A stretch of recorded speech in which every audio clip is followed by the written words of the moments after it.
In the spirit of internationalism, I was hoping that you could speak a little bit about the UAPA in India, and in particular the arrest and imprisonment of so many, including Dr. Saibaba, who was recently given a life sentence, quite unjustly.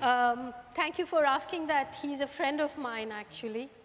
He's talking about a professor called Saibaba, who is actually a good friend of mine, who is 90% disabled in a wheelchair and has been sentenced to life imprisonment for being a Maoist.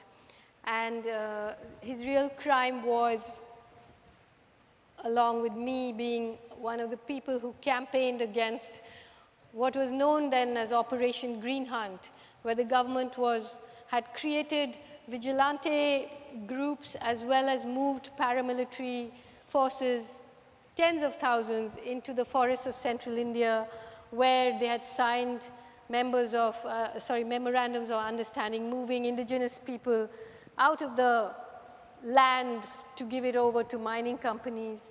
And so there was absolute violence inside those villages. You had thousands of paramilitary surrounding villages and deep inside the forest, setting them on fire, raping people, killing people, displacing people.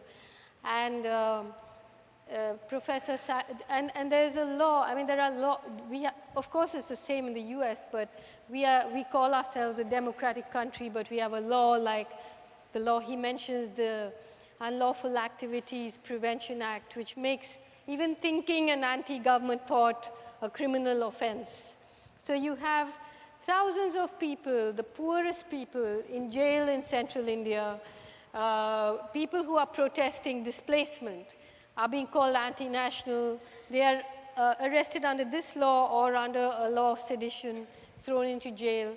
I, in fact, am also under trial right now, criminal trial, for having written a piece about Professor Saibaba called Professor POW, where I just said that he should be given bail because his wheelchair was broken. He was having to crawl around his prison cell on all fours.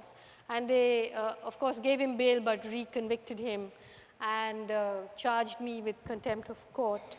But yes, so in this flourishing democracy, there are vast parts which are literally under army and police rule. In Kashmir, the army is turned into a bloated administrative force. In Chhattisgarh, in central India, the police are turning into the army. Either way, people are living under a kind of military rule. I'm going to give